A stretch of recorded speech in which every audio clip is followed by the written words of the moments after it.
really well here, Neil. And you? Fantastic. In today's topic, can you have a vaginal birth after a C-section? What is the Well, they acronym for a vaginal birth after a cesarean section? it's a VBAC or, vaginal birth after C-section. And yes, you certainly can have a VBAC. Who can have a VBAC? Well, there are three or four different groups. One is you have to have a horizontal incision in the uterus. That means from side to side, not up and down. One baby is a good idea, and a head first baby is another good idea. Who can have a VBAC? Well, it depends on the kind of incision that you have, but certainly if you have an incision which is up and down on your uterus, that's not a good idea. Also, if you have a presentation which is not head first, for example, breech or transverse lie, those are reasons to not have a VBAC. Can I have an induction of labor with C-section?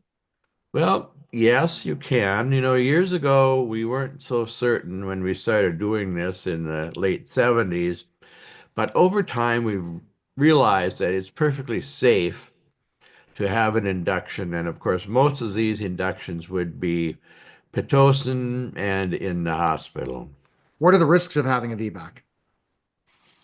Well, there are probably three. One would be uterine rupture. Now, I haven't had that in my experience. I've done hundreds of VBACs. A, uter- a uterine rupture would include um, usually involve vessels and bleeding. Then there's something called a uterine dehiscence, which is when the scar of the uterus, which is usually without blood supply, breaks open. That's not an emergency, but it is something that you need to repair. And then, of course, and this is something I haven't seen, but if you look through the literature on various sites, Mayo and Cleveland Clinic, they talk about infection, and I think infection is probably listed because of more pelvic exams and more monitoring. What is the success rate of having a VBAC? It depends on who you read, but most people would say it's about 75%. In my experience, it's been closer to 99%. I can't remember one VBAC that didn't succeed in a VBAC. Is the rate of infection or blood transfusion higher for a VBAC? In my experience, no. I have not noticed an increasing infection, but I'm always careful about limiting the amount of invasions. In other words, the amount of pelvic exams and the amount of monitors that go into the uterus. When is a VBAC not recommended?